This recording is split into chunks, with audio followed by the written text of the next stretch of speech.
And then he got thinking about, well, what would have to happen inside the stars for this combination to occur, to develop a carbon? And he realized that, well, for the beryllium and the helium to come together, they'd have to overcome an electromagnetic repulsion, which means that gravity would have to be very precise in its strength to heat things up enough to overcome that repulsion.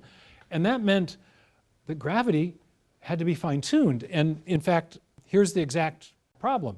If the gravitational attraction is too weak inside the star, the temperature won't get high enough for those two atoms to combine sufficiently often to generate an abundant supply of carbon. On the other hand, if the gravitational attraction is too strong, what's called nucleosynthesis will happen much too quickly, cause the star to burn up, and you don't get heavy elements. Yeah.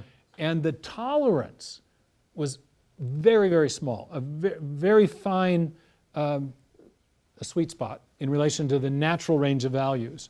A big exponential number, I think it's 1 in 10 to the 35th, Wow. the fine-tuning that's required. And then Hoyle realized, but to get the gravity right, there had to be a whole bunch of other fine-tuning parameters that had to be just right.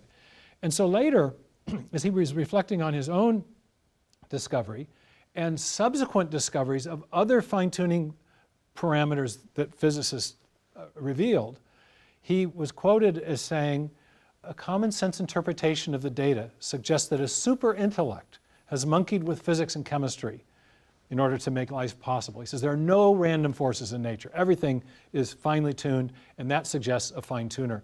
And so he shifted from his earlier Did a complete strident flip. atheism Yep. to a kind of proto-theism. And I had the opportunity my first or second year in grad school to meet and talk with Hoyle. He gave a talk on the origin of life. And I told him about some of the things that I was thinking about as far as the digital code in DNA, how that pointed to a designing intelligence. And we were walking from the auditorium where he'd given the talk back to one of the colleges for a reception.